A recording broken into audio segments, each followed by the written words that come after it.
प्यारे बच्चों, आज की इस कक्षा में मैं आपका स्वागत करती हूँ। जीवन में प्रेरणादायक कहानियों का एक अलग ही महत्व है।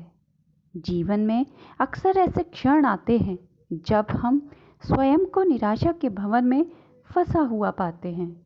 ऐसे में किसी के बोले गए प्रेरक शब्द या कहीं लिखे प्रेरक वाक्य या प्रेरणादायक कहानियाँ हमें निराशा के उस भंवर से बाहर निकालकर नए जोश का संचार करती हैं। ऐसी ही एक सुंदर कहानी मैं आज आपको सुनाने जा रही हूँ, जिसका शीर्षक है आखिरी प्रयास। एक समय की बात है। एक राज्य में एक प्रतापी राजा राज करता था। एक दिन उसके दरबार में एक विदेशी आगंतुक आया और उसने राजा को एक सुंदर पत्थर उपहार स्वरूप प्रदान किया। राजा वह पत्थर देख बहुत प्रसन्न हुआ। उसने उस पत्थर से भगवान विष्णु की प्रतिमा का निर्माण कर उसे राज्य के मंदिर में स्थापित करने का निर्णय लिया और प्रतिमा निर्माण का कार्य राज्य के महामंत्री को सौंप दिया। महामंत्री गांव के सर्वश्रेष्ठ मूर्तिकार के पास गए और उसे वह पत्थर देते हुए बोले, महाराज, मंदिर में भगवान विष्णु की प्रतिमा स्थापित करना चाहते हैं। 7 दिवस के भीतर इस पत्थर से भगवान विष्णु की प्रतिमा तैयार कर राजमहल पहुंचा देना। इसके लिए तुम्हें 50 स्वर्ण मुद्राएं दी जाएंगी।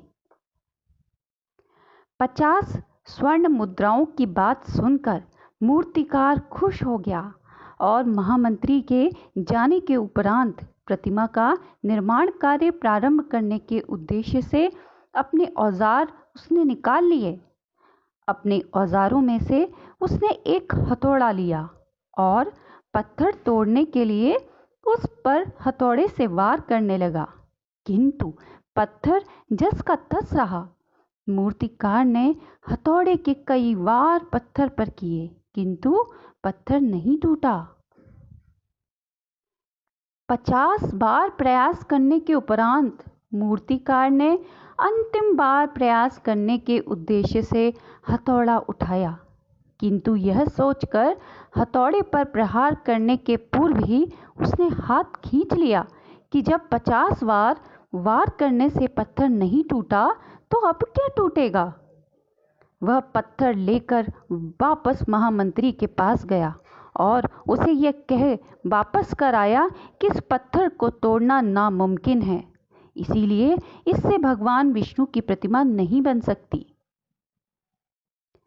महामंत्री को राजा का आदेश हर स्थिति में पूर्ण करना था, इसीलिए उसने भगवान विष्णु की प्रतिमा निर्मित करने का कार्य गांव के एक साधारण से मूर्तिकार को सौंप दिया।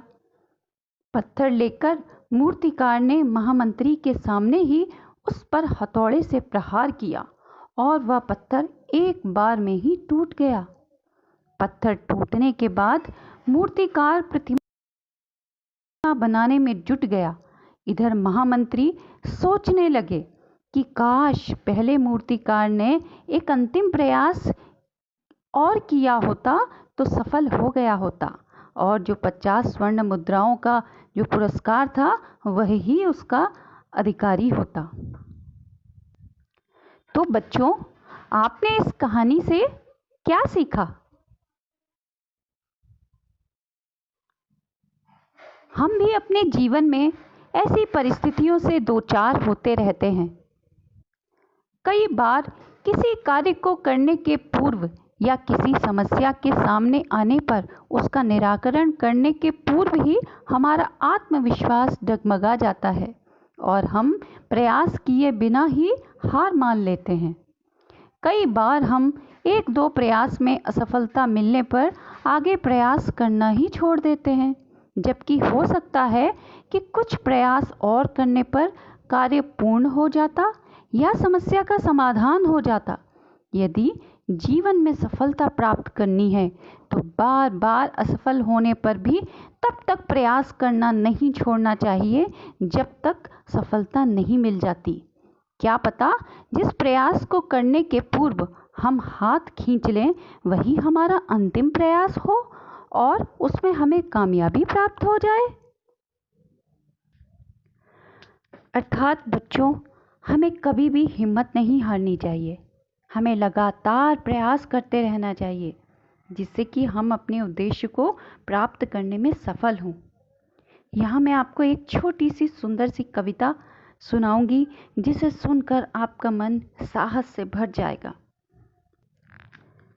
लहरों से डरकर नौका पार नहीं होती, कोशिश करने वालों की कभी हार नहीं होती। नन्ही चींटी जब दाना लेकर चलती है, चढ़ती दीवारों पर 100 बार फिसलती है। मन का विश्वास रगों में साहस भरता है, चढ़कर गिरना गिरकर चढ़ना न अखरता है।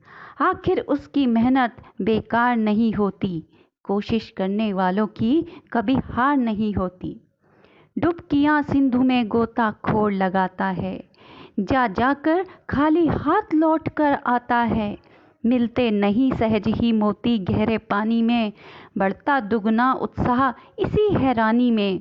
मुट्ठी उसकी खाली हर बार नहीं होती, कोशिश करने वालों की कभी हार नहीं होती। असफलता एक चुनौती है, स्वीकार करो। क्या कमी रह गई देखो और सुधार करो। जब तक न सफल हो नींद चैन को त्यागो तुम, संघर्ष का मैदान छोड़ मत भागो तुम। कुछ किए बिना ही जय जयकार नहीं होती, कोशिश करने वालों की कभी हार नहीं होती। कोशिश करने वालों की कभी हार नहीं होती।